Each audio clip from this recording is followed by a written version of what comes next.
एक जगह सेवा कार्य की दृष्टि से आयोजन हुआ। लोगों ने अपने मित्र से कहा कि तुम इतने धनी आदमी हो, दो कुछ।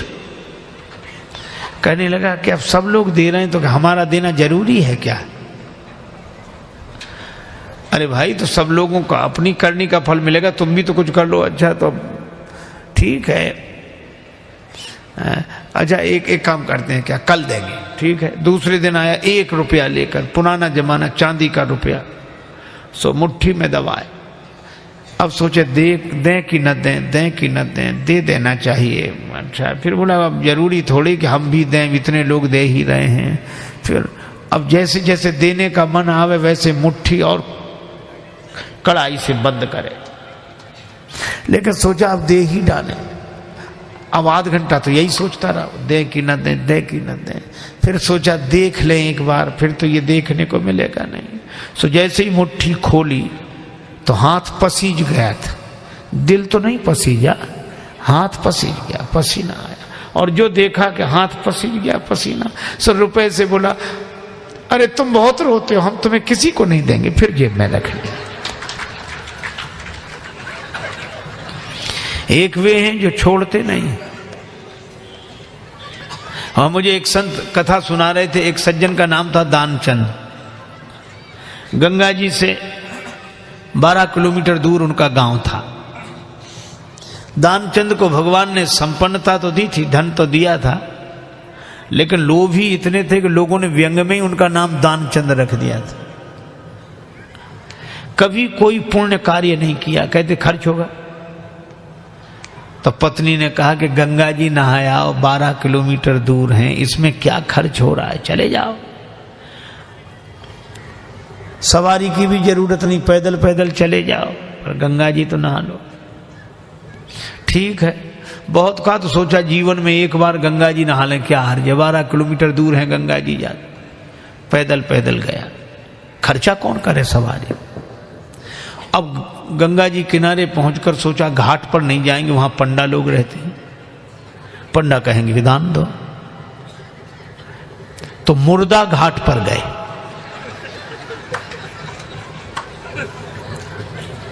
अब मुर्दा घाट तो खाली रहता, कभी कभी कभी कभी दुनिया में अपने घर में कोई सीट खाली करता है तो मुर्दा घाट भरता है, बाकी तो खाली है। सोचा ये ठीक, न पंडा का झंझट, न दान का, न पुण्य का। गए, सो कपड़े उतारे, इधर उधर देखा कोई नहीं है, सोचा डुबकी लगा ले। सो जैसे ही प्रवेश किया, डुबकी लगाई। अब कथा बड़ी सुंदर है। भगवान को हंसी लगी कि इतना लोभी आदमी नहीं देखा। तो भगवान ने सोचा कि चलो आज हम इसको छकाते।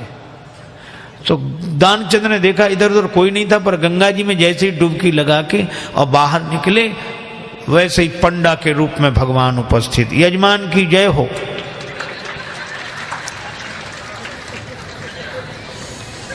दानचंद बोले तुम कौन हो? भगवान ने कहा कि हम पंडा हैं, संतोषी ब्राह्मण हैं, इसी घाट पे पड़े रहते हैं। दानचंद बोले मुर्दा घाट भी नहीं छोड़ा।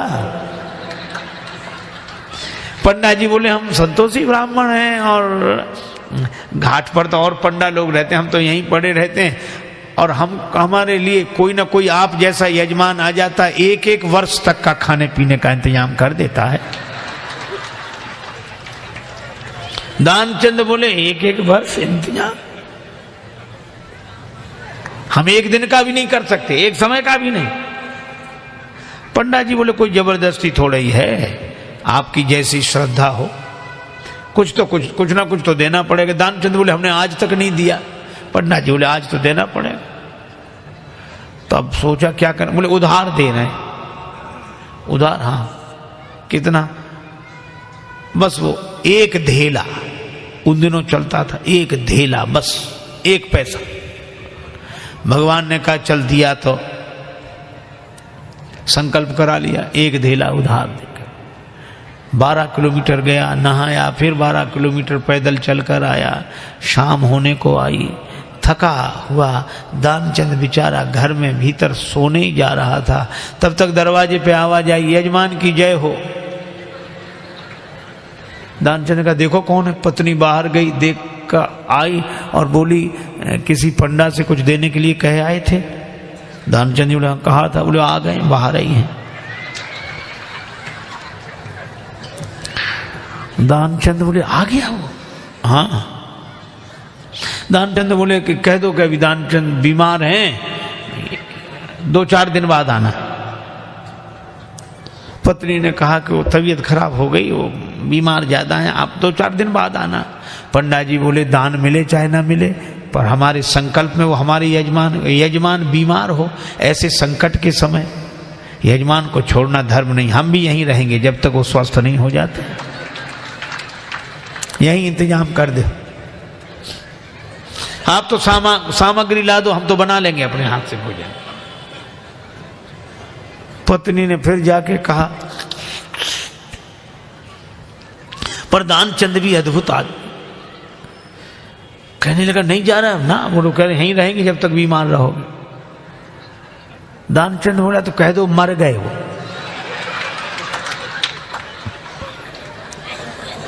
तो ये ऐसे कैसे कह दें? दानचंद बोले तुम कह दो हम श्वास रोके पड़े रहेंगे। पत्नी ने झूठे जाकर रोते हुए अभी अभी चले गए, वो समाप्त। पंडा जी बोले चले गए, मर गए? अरे राम राम, लेकिन यजमान का जब तक अंतिम संस्कार ना हो जाए हम कैसे जा सकते? और तुम कहां बुलाती फिरोगी लोगों को, गांव इतना बड़ा, हम ही सबको खबर किए देते हैं। अब पत्नी बहुत कुछ, सुनो सुनो पंडा जी, तब तो अमित रूप प्रगटे ते ही काला, पूरे गांव में कह दिया कि दानचंद चले गए चले गए। अच्छा, लोग सचमुच इकट्ठे हो गए और भगवान को भी मन में हंसी लगे, ऐसा जिद्दी आदमी श्वास रोके पड़ा। लोगों ने उसे मुर्दा समझकर उठाया। अब उसकी पत्नी रोवे, और वो सही में रोवे, वो कहे ये मरे नहीं है। और गांव वाले कहते जाने वाला तो गया, ये तो तुम्हारा मोह है। वो कहे कि नहीं मरे, गए वो तो। वो बेचारी रोती रही, कौन सुने। दानचंद को उठा लिया, बांध लिया, और वो भी बंध गया। भगवान ने कहा कि हद हो गई, ऐसा आदमी हमने नहीं देखा। भगवान को लगा कि सब हमसे हार जाते हैं, आज हम हार गए इससे। ले गए, चिता पर रख दिया, अग्नि लगने वाली थी। भगवान ने कहा ये मर जाएगा लेकिन देगा नहीं कुछ। तो भगवान ने कहा कि यजमान के कान में हम कुछ मंत्र बोलेंगे। हाँ ठीक है। सो भगवान ने कान में कहा, आया हूं बैकुंठ से तुम हित नाता जोड़। भगवान ने कहा कि हम हार गए, हम भगवान हैं, बैकुंठ से आए, तुमसे नाता हमने जोड़ा।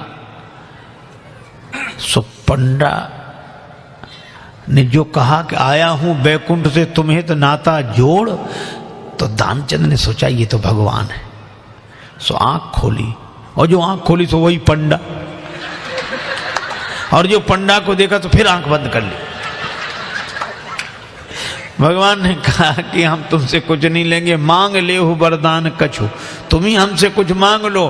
तो दानचंद क्या बोला? बोले धेला दीजिए छोड़, बस वही छोड़ दो और कुछ नहीं चाहिए। अब बोलो।